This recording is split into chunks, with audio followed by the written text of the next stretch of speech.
কেমন লাগলো আমাদের এখানে? পুজো আমি প্রত্যেক বছরই আসি এখানে, খুবই ভালো লাগে। স্পেশালি কালী পুজো মানেই এখানকার ঐকতানের পুজো খুবই ভালো লাগে।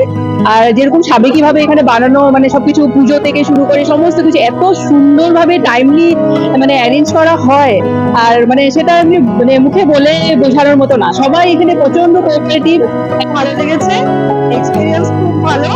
ফার্স্ট টাইম হায়দ্রাবাদে এত ভালো পুজো এনজয় করেছি, ভালো।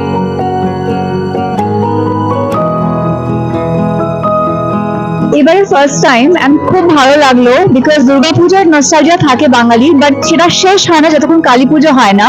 So coming here was amazing. যেভাবে পুজো হলো, যেভাবে সবাই একসাথে মিলে খিচুড়ি ভোগ খাচ্ছি, I think this is something we don't feel like we are missing Kolkata. So that's cherry on the top. আমার নাম রাজেশ্বরী অধিকারী, আর ঐকতানে আগের বছর এসেছিলাম, সেটা প্রথমবার, এটা দ্বিতীয়বার। এসে সত্যি খুব ভালো লেগেছিল আগের বছর, এমনকি এই বছরও। সব থেকে বড় ব্যাপার হচ্ছে এখানে যে মানে সবাই যে খুব মানে কাছের করে নিয়ে মানে মানুষের সাথে কথা বলে, মানে এত সুন্দর ব্যবহার, মানে যেটা সব জায়গায় গেলে পাওয়া যায় না। সত্যি এখানে এসে সেই হোমলি ফিলটা হয়। আর সব থেকে বড় কথা, এত ভালো করে পুজোর ব্যবস্থা করা হয়েছে, মানে স্পেশালি সিনিয়র সিটিজেন যারা আছে তাদের যাতে কোনো রকমের অসুবিধা না হয় সেটার দিকেও খেয়াল রাখা হয়েছে, সেটা সব থেকে বড় মানে কথা।